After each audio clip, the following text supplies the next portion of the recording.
Israel और Iran के बीच तनाव खत्म होने का नाम नहीं ले रहा। इजराइल ने प्रधानमंत्री नेतन्याहू ने ईरान का एक एक परमाणु अड्डा खत्म करने की धमकी दी है। इजराइल के हमले में ईरान के नतांज परमाणु साइट को बड़ा नुकसान पहुंचा है। वहीं इजराइल में भी ईरान के हमले से बचने की बड़ी तैयारी की गई। वहां एक अस्पताल में मरीजों को बंकर में बने वार्ड में शिफ्ट किया गया। इजराइल के ईरान के टॉप कमांडर मारे जा चुके हैं। तो बड़ी खबर है, इजराइल और ईरान के बीच जो युद्ध है वो लगातार तेज होता दिखाई पड़ रहा है। ईरान का परमाणु अड्डा खत्म करने की धमकी यहां पर इजराइल की तरफ से दी गई है। 4 तस्वीरें समय आपके सामने देखिए किस तरह से नेतन्याहू ने धमकी दी। इसके पहले ईरान ने कहा था कि अब जो धमाका होगा, अब जो वॉर किया जाएगा, अभी तक वॉरों में अभी तक हमला जो किया जाएगा, अभी तक जितने हमले हुए हैं उससे 20 गुना ज्यादा होगा। अगर ईरान 20 गुना ज्यादा हमले की बात कर सकता है इजराइल के लिए, तो फिर इजराइल कहां पीछे बैठने वाला। इसलिए नेतन्याहू ने भी धमकी दे दी कि अब सीधे आपके परमाणु अड्डे को, जो आपका डिफेंस सिस्टम है, हम उनको टारगेट बनाएंगे। तो नेतन्याहू की एक तरफ से धमकी भी आई और जहां पर यह बोला गया कि ईरान का एक परमाणु अड्डा खत्म करने की धमकी दी गई। दूसरी तस्वीरें आप देखिए, ईरान के परमाणु अड्डे तबाह जो हुए हैं, बंकर में जो बने वार्ड थे वो, और ईरान के टॉप कमांडर किस तरह से ढेर हुए हैं, ये सब तबाही का आलम है जो समय आप तस्वीरों में देख रहे हैं। अलग मिसाइलों का इस्तेमाल करते हुए ईरान पर हमला किया था और इस हमले में इजराइल की वायुसेना ने भी बड़ी भूमिका निभाई थी। इजराइल की वायुसेना के लड़ाकू विमानों ने सतह से सतह पर मार करने वाली मिसाइलों, क्रूज मिसाइलों ने ईरान के अंडरग्राउंड ठिकानों पर हमला किया था। 3D एनिमेशन वाली ये तस्वीरें हम आपको दिखा रहे हैं। देखिए किस तरह से इजराइल ने ईरान के उन सभी जगह पर अटैक्स किए, सोची समझी जगह पर, और सीधे जाके जिन टारगेट्स को फिक्स किया गया उन्हीं टारगेट्स को अटैक किया गया है। अंडरग्राउंड मिसाइल ठिकानों पर हमले का ये 3D एनिमेशन वीडियो आप देख रहे हैं और इस वीडियो को जारी करने के पीछे का इंटेंशन इजराइल का ये है कि ईरान अब तुम चुप हो जाओ, मत करो कोई भी रिटेलिएशन, वरना हमारी ताकत तुम देख ही रहो कि तुमसे ज्यादा ताकतवर एक है। देखिए दोनों देश अपने आप को ताकत में पीछे कम करने का नाम नहीं ले रही है। दोनों एक दूसरे को धमकियां देते हैं। एक तरफ ईरान ये कहता है कि 20 गुना ज्यादा हमला इस बार होगा, ताकतवर हमला। उधर ईरान ये कहता है कि आपका परमाणु ठिकाना हम खत्म कर देंगे, और कई सारे देखिए एक्शन भी किए गए और ठिकाने भी ध्वस्त किए गए। और अब ये 3D एनिमेशन जिस तरह से जारी किया गया है, 3D एनिमेशन जिस तरह से अंडरग्राउंड मिसाइल ठिकानों पर हमले किए गए, उससे ये एहसास हो रहा है।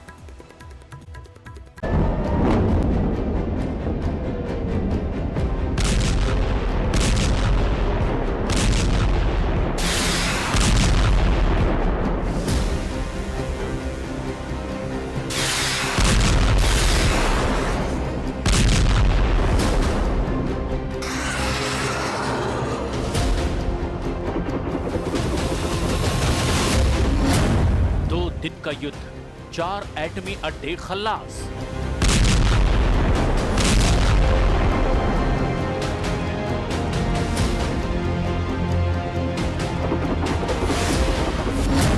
दो दिन का युद्ध, 40 टॉप कमांडरों का सफाया।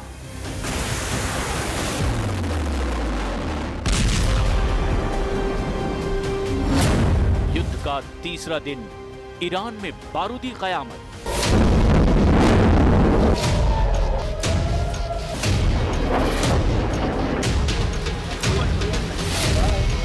इजराइल ने 200 जंगी जेट से ईरान में बारूद बरसाया। जवाब में ईरान ने 200 बैलिस्टिक मिसाइलों की बौछार की।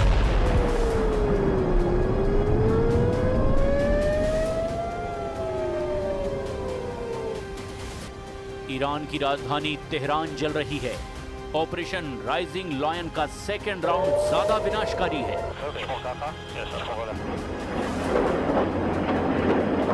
नेतन्याहू युद्ध को जल्द से जल्द खत्म करने के मूड में हैं। वहीं ईरान भी झुकने को तैयार नहीं। जबरदस्त जंग छिड़ी हुई है। हर तरह के हथियार चलाए जा रहे हैं। इजराइल के रक्षा मंत्री ने खामनेई को धमकी दी है कि अगर ईरान के मिसाइल हमले नहीं रुके तो तेहरान को जलाकर राख कर दिया जाएगा। इतना ही नहीं, ईरान का एक भी परमाणु अड्डा इजराइल अब सही सलामत नहीं रहने देगा।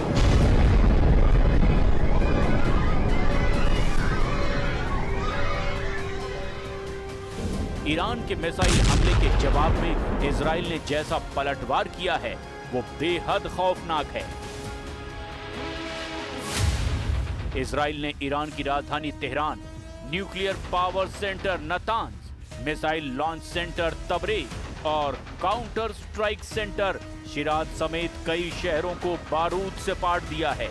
एपी की रिपोर्ट के मुताबिक ईरान की सरकारी न्यूज एजेंसी ने दावा किया है कि फोर्डो एटमी प्लांट के पास 2 धमाके हुए हैं। जानकारी के मुताबिक ईरान का ये न्यूक्लियर ठिकाना जमीन के सैकड़ों मीटर नीचे है। इसके अलावा इजराइल ने दावा किया कि उसने एस्फान में ईरानी परमाणु सेंटर पर हमला किया है। ईरान की आधिकारिक IRNA समाचार एजेंसी ने बताया कि पूर्वी अजरबैजान प्रांत में तबरीज के पास में एक रडार स्टेशन पर भी हमला हुआ है। पूर्वी अजरबैजान में ईरान के 11 आर्मी बेस पर हमला हुआ और इसमें 18 लोग मारे गए।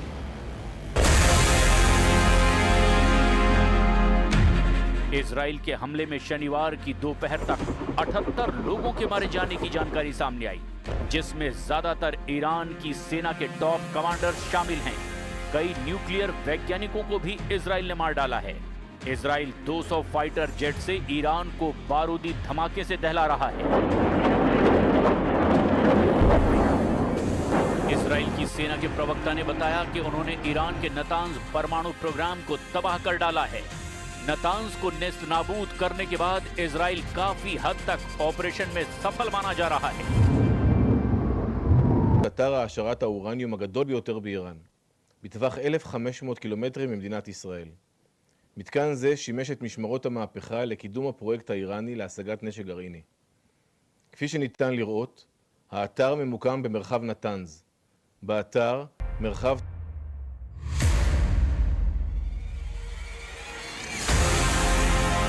ईरान में बारूदी कोहराम मचाने के बाद भी इजराइल ने ऐलान किया है कि ये तो सिर्फ ट्रेलर है। नेतन्याहू का अल्टीमेट गोल ईरान की पूरी परमाणु पावर को बर्बाद करने का है। अब तक इजराइल के बारूदी प्रहार से ईरान के 4 एटमी साइट पर तहलके का अपडेट है। रिपोर्ट्स के मुताबिक इजराइल ने ईरान की कम से कम 4 परमाणु साइटों पर हमला किया है। पहला नतांज, जहां ईरान का सबसे बड़ा यूरेनियम एनरिचमेंट प्रोग्राम चल रहा है। नतांज में 14,000 सेंट्रीफ्यूज से 60% तक यूरेनियम संवर्धन किया जा रहा है। इजराइल ने इस एटमी सेंटर के ऊपरी हिस्से को बम धमाके से उड़ा दिया है। नतांज में पावर सप्लाई ठप हो गई है, जिससे एटम बम के सेंट्रीफ्यूज को भारी नुकसान पहुंचा है। इसी तरह इजराइल ने फोर्डो यूरेनियम एनरिचमेंट फैसिलिटी को भी बमबारी से दहला दिया है। पहाड़ी इलाके में बने इस एटमी सेंटर में 2200 सेंट्रीफ्यूज के साथ 60% तक यूरेनियम संवर्धन हो रहा है। ईरान ने दावा किया है कि इस पर हमला हुआ, जबकि इजराइल ने फोर्डो पर हमले से साफ इनकार कर दिया। असल में फोर्डो एटमी सेंटर पर 2016 में ईरान ने S-300 मिसाइल सिस्टम तैनात कर रखा है, जिससे यहां पर हमला करना आसान नहीं है। उधर एस्फान न्यूक्लियर साइट पर भी ईरान ने हमले का आरोप लगाया, जबकि इजराइल ने इसकी पुष्टि नहीं की है।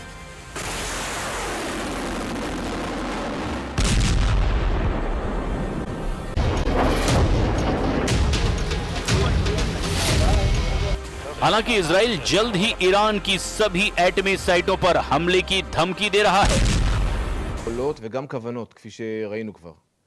צה"ל פעל באיראן והפתיע. זה חלק מהסיבות שלא בוצע ירי לעבר ישראל של טילי קרקע עד כה. אבל אנחנו עוקבים אחרי איראן, נערכים לתגובה מאיראן, יודעים שהם נערכים לתגובה. इजराइल के टारगेट पर ईरान के जो एटमी ठिकाने हैं उन्हें भी जान लीजिए। बुशहर परमाणु पावर प्लांट ईरान का इकलौता बिजली उत्पादन करने वाला परमाणु सेंटर है। ये अब तक हमले से बचा हुआ है। ईरान के अराक में परमाणु हथियारों के लिए प्लूटोनियम बनाया जाता है, पर यहाँ भी अब तक इजराइल ने धमाके नहीं किए हैं। तेहरान में रिसर्च रिएक्टर साइट पर भी इजराइल ने अब तक हमले का दावा नहीं किया है। इजराइल डिफेंस फोर्स के मुताबिक ईरान में 15 ऐसी साइट्स हैं जहां न्यूक्लियर प्रोग्राम का शक है।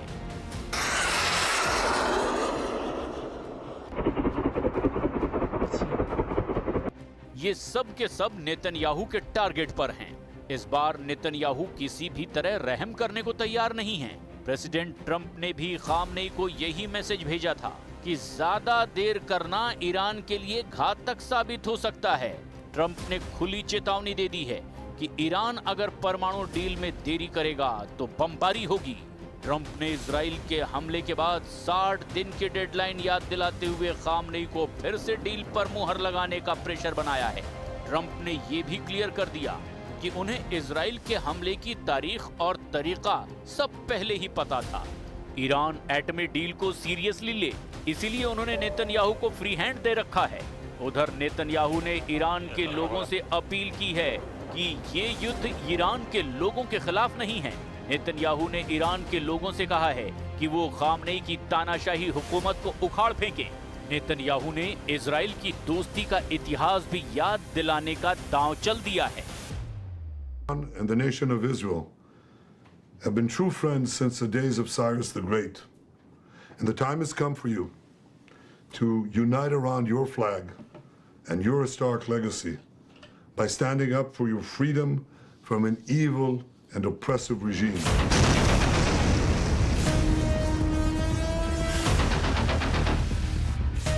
टाइम्स ऑफ इजराइल के मुताबिक अमेरिकी अधिकारियों ने कहा कि सुपर पावर के एयर और नेवल डिफेंस सिस्टम ने ईरान की बैलिस्टिक मिसाइलों को ढेर कर दिया है।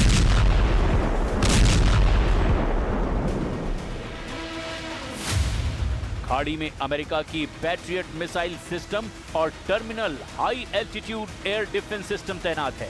पूर्वी भूमध्य सागर में नौसेना के विध्वंसक ने भी इजराइल की ओर बढ़ रही ईरानी मिसाइलों को मार गिराया है।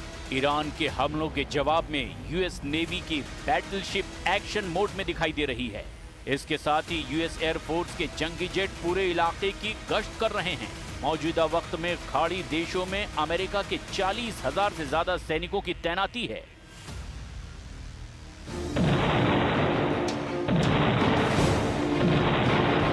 अमेरिका ने अब तक ईरान के खिलाफ मिलिट्री ऑपरेशन का औपचारिक ऐलान नहीं किया है, लेकिन ट्रंप की धमकियां ये साफ कर रही है कि वो किसके साथ इस वक्त मजबूती से खड़े हैं। ऐसे में अमेरिका को युद्ध में सीधे आने में देर भी नहीं लगेगी। फिलहाल सुपर पावर इजराइल को पूरी छूट देकर ईरान को सबक सिखाने का मौका दे रहे हैं। इसके लिए इजराइल नए तरीके से ईरान पर हमले का मिशन ऑन कर चुका है।